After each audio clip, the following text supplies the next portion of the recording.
Right, I'm just going to give a little bit of a resume, I suppose, a summary of what we've achieved so far. And I don't like the word increased understanding. I think we've got knowledge, we've got findings that inform management and biosecurity. The first one, obviously, we now know that copper can treat red needle cast. I think it's a really important finding.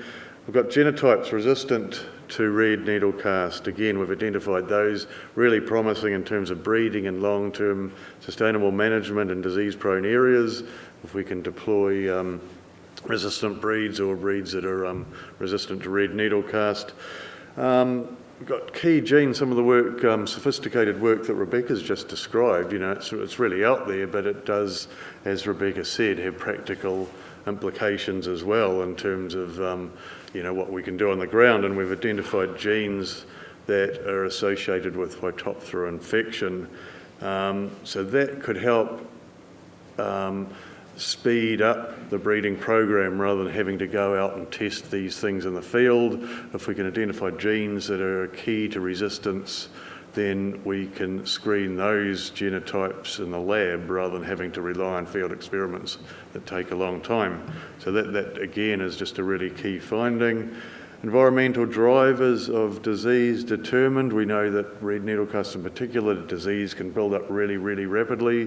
What are the drivers for that? What are the conditions that induce that rapid build-up of disease? Ellen's talked about that. To be fair, I think there's a little bit more work to be done in that area. We need to validate those findings and we need to broaden the data set that we've used to develop those models, I think, is a key thing, because I think what we probably haven't made clear is that to control red needle cast, it's not like dothostroma. Dothostroma, you allow the disease to build up to a certain level, you spray it, you control it, you reduce the inoculum. Red needle cast, we don't have that luxury. You really need to apply the spray before you see disease symptoms. So basically you're spraying green trees. So it's really, really important that we can predict when outbreaks are going to occur and then apply the spray just before that to stop those outbreaks occurring. Really, really important. So, Ellen's work in terms of disease prediction, epidemiology, really, really important. Phytophthora alitoria is unique from Phytophthora cactorum.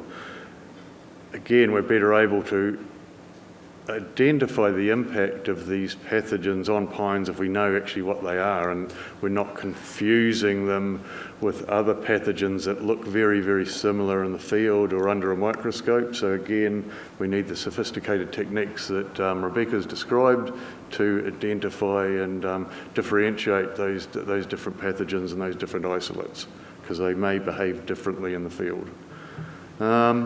Market access has important implications for that too.